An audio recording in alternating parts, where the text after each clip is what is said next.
बिस्मिल्लाहिर्रहमानिर्रहीम। Dear students, आज हमारा टॉपिक सब्जेक्ट वर्ब एग्रीमेंट, इसका रूल नंबर 18 हम डिस्कस करेंगे। कुछ वर्ड्स जो कि प्लूरल इन फॉर्म होते हैं, यानी कि देखने में वो प्लूरल लगते हैं, बट कभी वो सिंगुलर के तौर पर आते हैं, कभी वो प्लूरल के तौर पर आते हैं। जाहिर है कि मीनिंग में कुछ थोड़ी बहुत चेंज आती है, तो वो ऐसा पॉसिबल होता है। ज़रा इसकी एग्जांपल देख लें। The headquarters of UNO is in New York. देखिए, हेडक्वार्टर्स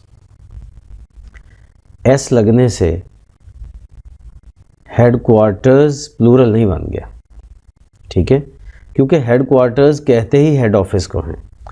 सिर्फ एस लगने से ये एक नया वर्ड बना है, आप कह लें। असल में क्वार्टर एक और चीज़ होती है ना। क्वार्टर एक वर्ड है, उसको क्वार्टर्स कह देंगे तो प्लूरल बन जाएगा, लेकिन हेड क्वार्टर्स ये इंग्लिश में यूज़ ही सिंगुलर फॉर्म में होता है। एस एंड पे होने के बावजूद भी हम इसको सिंगुलर ही समझते हैं, क्योंकि ये हेड ऑफिस की बात है। सिर्फ क्वार्टर्स का वर्ड इसलिए आ गया, एस का वर्ड इसलिए आ गया क्योंकि इसमें कई ऑफिसेज होते हैं, बट ये ओवरऑल हेड ऑफिस काउंट होता है, इसलिए हम इसको सिंगुलर समझते हैं और इसके साथ सिंगुलर ही वर्ब यूज़ करते हैं। ऐसे ही बैरक्स नीड रिपेयरिंग।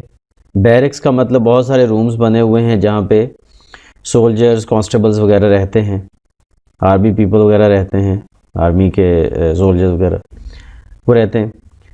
तो बैरक्स उनका नेम होता है।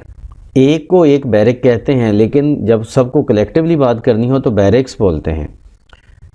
तो उसको हम जनरली बात कर रहे होते हैं, तो इसलिए हम इसके साथ सिंगुलर वर्ब यूज़ करते हैं, क्योंकि हम इसको सिंगुलर ही समझते हैं। अच्छा, लेकिन अगर लिखा जाए सम बैरक्स तो फिर प्लूरल आ जाएगा। क्यों? क्योंकि अब बैरक्स जो रूम्स वहाँ पे बने हुए हैं सोल्जर्स के रहने के लिए, उनकी अलग अलग बात की जा रही है, सबको एज अ होल जनरल बात नहीं की जा रही। तो जब वो अलग अलग बात की जाएगी तो फिर बैरक्स में से कुछ बैरक्स जिनकी नाम, फॉर एग्जांपल वहाँ पे 20 रूम्स हैं, उनमें से 4 या 5 की बात की जा रही है, तो वो फिर सम बैरक्स में आ जाएगा।